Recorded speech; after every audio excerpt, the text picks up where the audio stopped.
நல்லதே நடக்கும். ஓம் நம சிவாயம். எல்லாம் வல்ல ஸ்ரீ பாராகிமன் திருவடி சரணம். உலகத் தமிழ் நெஞ்சங்கள் அனைவருக்கும் உங்கள் சிவஸ்ரீ ராஜ கணபதியின் அன்பான வணக்கங்கள். இன்றைய பதிவில் துலாம் ராசியில் பிறந்த நண்பர்களே, இந்த உலகத்தில் எல்லாத்தையும் ஒரு மாற்றம்னா அதற்கு உரிய மிகப்பெரிய ஒரு மந்திரம் என்னன்னா செயல். ஆமாங்க, எந்த ஒரு செயலும் அது எண்ணத்திலே இருந்தா செயல்படாது. சொல்லாக இருந்தாலும் மாற்றம் காணாது. ஆனால் செயலாக வரும்பொழுதுதான் மாற்றம் காணும்.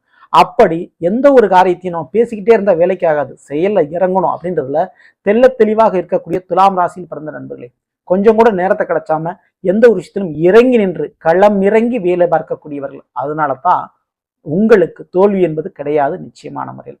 அதே போல மற்றவர்களுக்கும் தோல் கொடுத்து அவர்களையும் காப்பாற்றக்கூடியவர்கள் நீங்கள். அப்படிப்பட்ட உங்களுக்கு 2025 காலமும் கிரகங்களும் தானாக சில கதவுகளை திறந்து விடுகின்றன. அந்த காரியத்துல கண்ணீரும் கவலையும் நீங்கள் விட வேண்டாம், பட வேண்டாம்.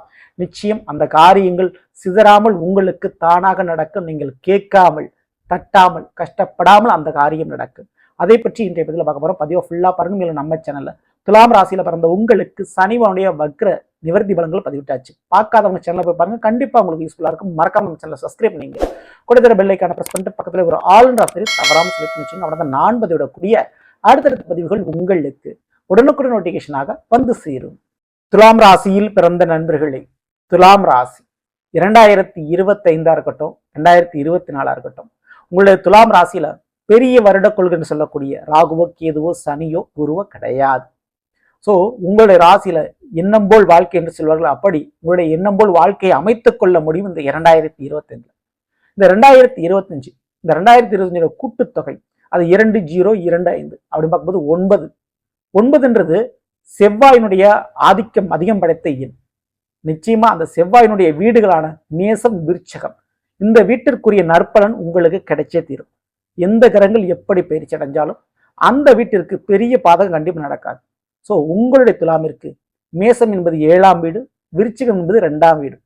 ஸோ 7ஆம் வீடுன்றது வாழ்க்கை துணை, நண்பர்கள், உறவுகளை குறிக்கும், பார்ட்னர்ஷிப்பை குறிக்கும். ஸோ அந்த விதத்துல 2025 பாதகம் நடக்காது.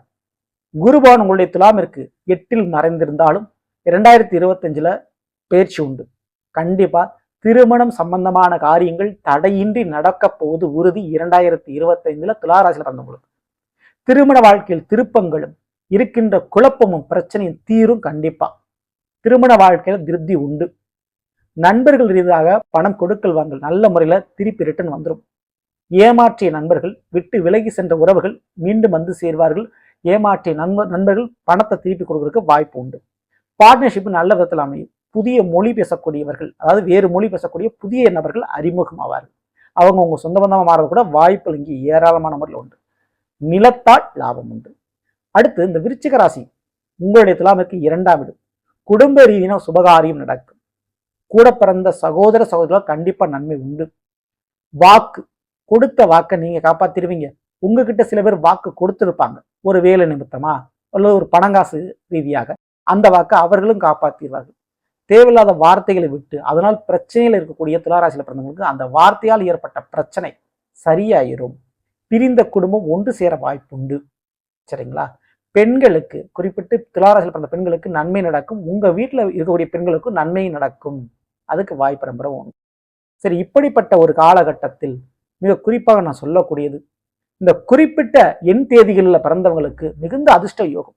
கேட்காமலே வரம் கிடைக்கும். சில ஜாக்பாட்டு, சில யோகங்கள் உண்டு. அதாவது பண ரீதியான ஒரு ஜாக்பாட்டு கிடைக்கும் சொல்லலாம். அது குறிப்பிட்ட தேதிகளில் பிறந்தவங்களுக்கு கண்டிப்பான முறையில் உண்டு. அதுல 4ஆம் தேதி, 22ஆம் தேதி மற்றும் 7ஆம் தேதி, 16ஆம் தேதி, அதற்கு அடுத்தபடியாக 13 மற்றும் 25ஆம் தேதி, இந்த தேதிகளில் பிறந்திருக்கக்கூடிய துளாராசியில பிறந்த உங்களுக்கு 2025 நிச்சயம் உங்களுடைய வாழ்க்கையை மாற்றக்கூடிய அதிர்ஷ்டமும் அல்லது அதிசயமும் கண்டிப்பா நடக்கும். மிகப்பெரிய ஒரு பொருளாதார பிரச்சனை தீரும். பணவரவு வரக்கூடிய வாய்ப்பும் அல்லது திருமண வாழ்க்கையில் சில சந்தோஷமான ஒரு நிகழ்வுகளும் நடைபெறதுக்கு வாய்ப்பு உண்டு. உங்களுடைய வாழ்க்கையில ஒரு ட்விஸ்ட், ஒரு திருப்பு முனைன்றது கண்டிப்பா நடக்கும். சரிங்க, இந்த தேதிகளை நாங்க பிறக்கல அப்படிப்பட்ட மற்றவர்களுக்கு, துளாராசியில பிறந்தவங்களுக்கு அந்த தேதிகள்ல, நான் சொன்ன தேதிகள்ல நீங்க ஒரு காரியத்தை தொடங்கினா உங்களுக்கு எந்த விதமான கிரகத்தினுடைய இடைபாடுகள் இருந்தாலும், ஜாதக ரீதியா பிரச்சனை இருந்தாலும், நான் சொன்ன தேதிகளில் இந்த 2025 எந்த ஒரு காரியம் தொடங்கினாலும் அந்த தொட்ட காரியம் துலங்கும், தொட்ட காரியம் பொன்னாகும். அதுல எந்த விதமான சந்தேகம் இல்லை. தடையின்றி நடக்கும் அந்த காரியங்கள். ஆனா ஒரே ஒரு விதிவிலக்கு இருங்க, அந்த நாட்கள்ல சந்திராஷ்டமம் வந்தா அதுல மட்டும் நீங்க தவிர்க்கிறது நல்லது. திருப்பி ஒரு முறை சொல்றேன், 4ஆம் தேதி, 13ஆம் தேதி, 22ஆம் தேதி, 7ஆம் தேதி, 16 மற்றும் 25. ஸோ இந்த தேதிகளில் கண்டிப்பா எந்த ஒரு காரியத்தை தொடங்கினாலும் நன்மை உண்டு, வெற்றி நிச்சயம் கிடைக்கும். ஸோ அந்த தேதிகளில் பிறந்தவங்களுக்கு யோகம் அதிர்ஷ்டம் உண்டு. அந்த தேதிகளில் பிறக்காதவங்க அந்த தேதிகளில் ஒரு காரியத்தை தொடங்கினா 100% வெற்றி உண்டு. ஆனால் சந்திராஷ்டமம் வந்தால் மட்டும் தவிர்க்க வேண்டியது அவசியம். மற்றபடி நீங்கள் பயப்படாமல் இருக்கலாம். இந்த 2025 இந்த எண் கணிதம் மூலமாக இந்த யோகங்கள் உங்களுக்கு உறுதியான முறையில் உண்டு. கிரகங்களுடைய இடர்பாடுகள் இருந்தாலும் தடையின்றி இந்த காரியம் நடக்கும். ஸோ நிச்சயமா நீங்க ட்ரை பண்ணுங்க, கண்டிப்பா மாற்றம் உண்டு. மேலும் துளாராசியில பிறந்த நீங்க புத்தாண்டு பலன்கள், அதாவது 2024 வருடத்துடைய புத்தாண்டு பலன்கள் எல்லா கிரகத்தோட அமைப்பை பொறுத்த வரைக்கும் விரிவாக விளக்கமாக அடுத்த நம்மளுடைய சேனல்ல பதிவு வரும். ஸோ மறக்காம நம்ம சேனலை சப்ஸ்கிரைப் பண்ணி வச்சுங்க, கூட தர பெல் ஐக்கான பிரஸ் பண்ணி வச்சுங்க, ஆல் என்ற ஆப்ஷன் செலக்ட் பண்ணி வச்சுங்க. அப்படிதான் நான் பதிவிடக்கூடிய அடுத்தடுத்த பதிவுகள் உங்களுக்கு உடனுக்குடன் நோட்டிபிகேஷனாக வந்து சேரும். அடுத்த சந்திப்போம். நன்றி, வணக்கம். நல்லதே நடக்கும். ஓம் நம சிவாயும். எல்லாம் வல்ல ஸ்ரீ வாராகியம்மன் திருவடி சரணம்.